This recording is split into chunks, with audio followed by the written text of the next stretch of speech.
Patch 11 for Darktide is here, and while it is small, it contains some overall positive changes for the game. Let's check them out. First and foremost, Crossplay. Game Pass users rejoice, Crossplay is finally here. Users on Game Pass can now play with users on Steam and vice versa, and while this is long overdue, it's nothing but a net positive since Game Pass users now no longer have to play a dead game. Hopefully this will also help queue times across the board, but that remains to be seen. Next up, a new condition called Elite Resistance. Essentially the harder, better mode from Vermintide ported into Darktide, but on steroids. Fewer enemies will now spawn in missions, including elites, specials, and hordes, but they will be much tougher than usual, creating what Fatshark refers to as a slower and more tactical gameplay loop.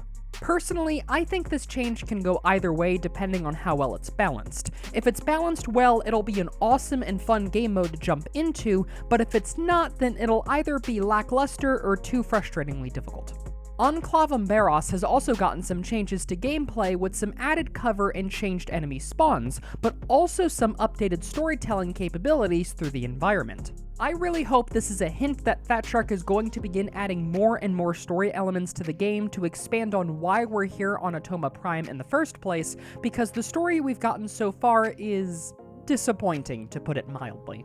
A large group of blessings have gotten buffs, both in the form of number buffs as well as improvements on their activation. Previously, these ranged blessings would trigger after a certain amount of shots fired, which caused issues on weapons that had lower magazine counts. Now they will activate after a set percentage of ammo is fired, an objectively good change that will serve to make these blessings better overall and specifically better on lower ammo count weapons. The Recon Lasguns, Ogryn Shield, and the Stub Revolver have all gotten buffs across the board, so let's briefly go over them. Recon Lasguns now do 20% more damage across the board.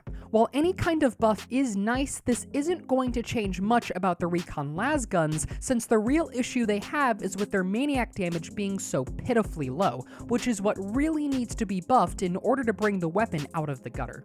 The Slab Shield got a huge round of buffs and a promise from Fatshark to revisit the weapon in the future to make it more interesting. In addition to lots of damage and stagger buffs, additional changes were made, including the push attack prioritizes headshots and cleave damage falloff is capped at a minimum of 15 damage instead of 0. Ogryn players rejoice, these changes are huge for this weapon and really aim to bring the shield out of the gutter. While I don't think the shield is going to become an amazing must-have weapon, I do believe that there will now be a reason to run the shield and it won't feel as if you're smacking things with a wet noodle when using it anymore. I am very interested to hear exactly what Fatshark means when they say wider changes are coming, but we'll have to wait and see, I suppose.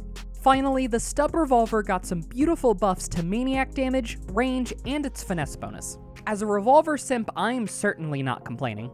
And with some additional bug fixes, that ends the patch notes for patch 11. This patch is a bit smaller than I would have liked to see personally, but any changes we can get now to improve the game, I will definitely take. Let me know what you think down in the comments below, and I'll see y'all next time.